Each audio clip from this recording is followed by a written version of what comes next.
NASCAR is still looking for a solution to the flat tire issue. Matt Kenseth announces he's returning to the racetrack this year, and Tony Stewart apparently lives in a Bass Pro Shops.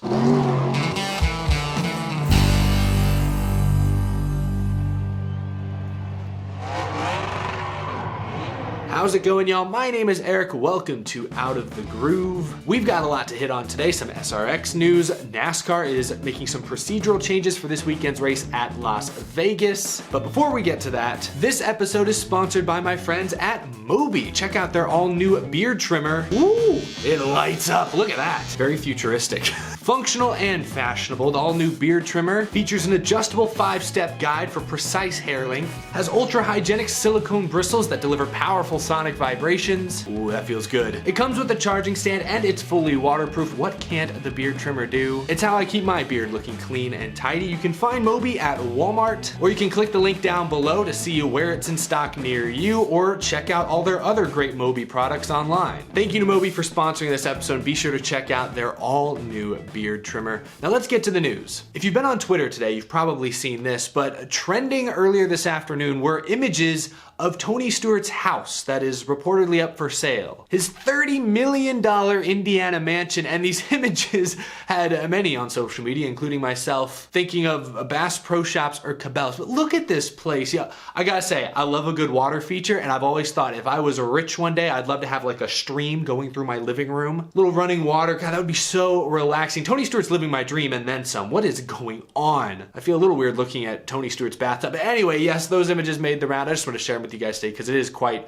ridiculous. Apparently it's for sale, so if you're in the market in Indiana and you've got $30 million to spare, it could be yours for a not so low price. Anyway, that's kind of a segue into the next couple of topics, both Superstar Racing Experience related, which is Tony Stewart and Ray Everham's all-new racing series. Last year premiered on CBS. This June, season 2, 6 more weeks, 6 more Saturday nights over the summer. They announced some more drivers today, one of which I'm very excited about. First, the SRX finally confirmed today that Tony Stewart will race all 6 races. I guess I thought it was confirmed, I figured it was confirmed, but it officially is confirmed today. Also announced Hailie Deegan will race at both I-55 Speedway and Stafford Speedway. So Deegan, she was in the SRX briefly last year. She's coming back this season. A great pickup. She's good for this series, and I'm all for getting Hailie Deegan behind the wheel of more and more race cars, more and more experience. She's going to race a dirt track, a paved track. I think that's great. But the announcement I'm most excited about today, and I got to book my ticket ASAP, Matt Kenseth is coming out of semi-retirement. He'll never say he's retired, and I guess he's not, but Matt Kenseth is coming back to race. He will run 3 SRX races this summer: Nashville Fairgrounds Speedway, I-55, and Sharon Speedway. What stood out to me with that announcement is that 2 of those 3 are dirt tracks. I don't know that Matt Kenseth has any dirt racing experience in his history. Did he do any of like the Prelude to the Dream stuff? I don't remember. Either way, check this out. They got him a yellow 17 car. Oh, that's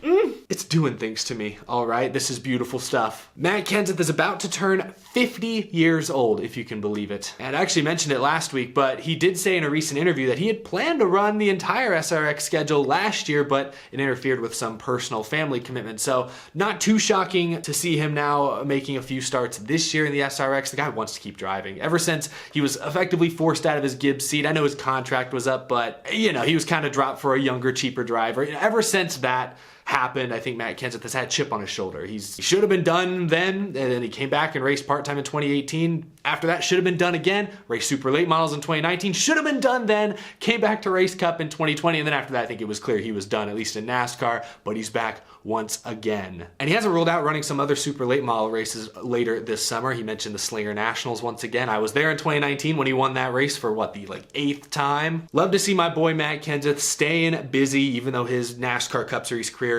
is likely behind him, hopefully for good. It pains me to say that, but after 2020, he's done. If he comes back to do like the Daytona 500 the way Biffle did earlier this year, and actually Biffle's on the entry list for this week at Las Vegas, if he wants to come back and run the Daytona 500 at some point, sure, why not? But at this point, I think Matt Kenseth's NASCAR career is and should be complete. But I'm very excited to see Matt Kenseth in the Superstar Racing Experience. Again, I don't know what kind of dirt racing experience he has, so I'll at least be circling Nashville on my calendar. He's joining guys like Greg Biffle, Bobby Labonte, Paul Tracy, Helio Castroneves, many of the same names from last year. We've talked about a couple of the newer names that have been added, at least on a part-time basis. Excited to have Matt Kenseth in there for 3 races. I can't wait. SRX, I love it. Short and sweet. It's on Saturday nights. It doesn't really interfere with any major NASCAR events. It kind of takes place during a lull in the NASCAR schedule. I love it. I love everything about what the SRX was last year. I can't wait to see what they improve on here in season 2. Adding Matt Kenseth to the roster is already a big improvement in my opinion, but I'm horribly biased. Anyway, let's move on from the Superstar Racing Experience. Their season doesn't kick off until mid-June. Let's talk about more pressing matters revolving around the NASCAR Cup Series. So this weekend at Las Vegas, NASCAR is making one notable procedural change. They're not going to split the field up into 2 short practice sessions this week. No, instead they're going to have one longer 35-minute practice session that will be open to all drivers and teams. This comes after many teams were asking for a little bit longer practice after Auto Club last weekend. NASCAR was able to honor that request this weekend without really changing the weekend schedule, so teams will get a little more time on track before qualifying and before the green flag on Sunday. Now, according to reports, NASCAR is expected to go back to their split field, shorter practice session format beginning with Phoenix once again next week, but at least for Las Vegas, NASCAR is changing up the procedure just a little bit. Now, one procedure they are not changing this weekend is the flat tire policy. So with the next gen car, if you've watched especially last weekend's race at Auto Club, but even at Daytona, if you've seen any of these first races with the next gen car, you'll have probably noticed that flat tires basically ruins your entire day, because these cars or these tires don't have inner liners the way the old tires did. In the old tire, when you got a flat, you still kind of had like a second tire almost underneath the flat that would still allow you to limp to pit road in most cases. Not with the next gen. When you have a flat tire at the next gen, those lower profile tires, the car is basically beached at that point. You can't go anywhere. At Auto Club last week, NASCAR introduced a new policy where if a driver had a couple flat tires, couldn't make it to pit road, they'd get the tow truck out there and they'd tow the car back to their pit stall, where the pit crew then replace the tires and send them back out on track. But the result was that flat tires during Sunday's race would often lead to drivers going 3, 4, 5, 6 laps down, which in most NASCAR Cup Series races, anything more than 1 or 2 laps down, your race is over. You're not making up any significant amount of spots. So fans, teams, and drivers alike have been crying out to NASCAR to do something. Try to fix the tires if you can, or at least expedite the process of getting a flat-tired car back to pit road. Keep, 1, the caution periods from being super long, because we also saw slightly longer caution periods for lazy spins last week, but 2, try to keep it so that a simple spin doesn't cause a guy to go 5 laps down. That seems like an egregious penalty for, just not backing it into the fence. NASCAR acknowledged at Auto Club Speedway that this needs to be fixed, and they're actively working on potential solutions, but they confirmed today, or reporters like Bob Pockrass confirmed today, that there will be no new policy in place for Las Vegas this weekend. Instead, they're going to continue their tow back to pit road as fast as possible policy, at least for 1 more week. And actually, Bob Pockrass posted a clip from Austin Dillon. It sounds like NASCAR is not going to make any major changes until at least after the West Coast swing. So maybe beginning with Atlanta in a couple weeks, we'll see a new policy. But right now, it sounds like from Austin Dillon, teams are already spread so thin, just trying to get the cars ready and out to the racetracks in a timely manner, trying to completely overhaul something behind the scenes, change a part, change a piece, whatever. It's just not practical at this point. So we're gonna have to wait at least a couple weeks for NASCAR to really implement, hopefully, a serious change. I'm no engineer. I don't know what this change could be. They can't add inner liners to the tires. People who are much smarter than me, I've seen talking about it, say that that's not a likely solution at this point. They can mess around with the ride height of the actual chassis, but one of the things about the next gen is that sealed, smooth underbelly with the diffuser on the back. That works best aerodynamically if it's close and low to the ground. And actually, as Austin Dillon noted in that clip from Bob Pockrass, drivers and fans seem to really like the style of racing we saw at Auto Club this last weekend. If NASCAR starts messing with the ride heights and things, that kind of racing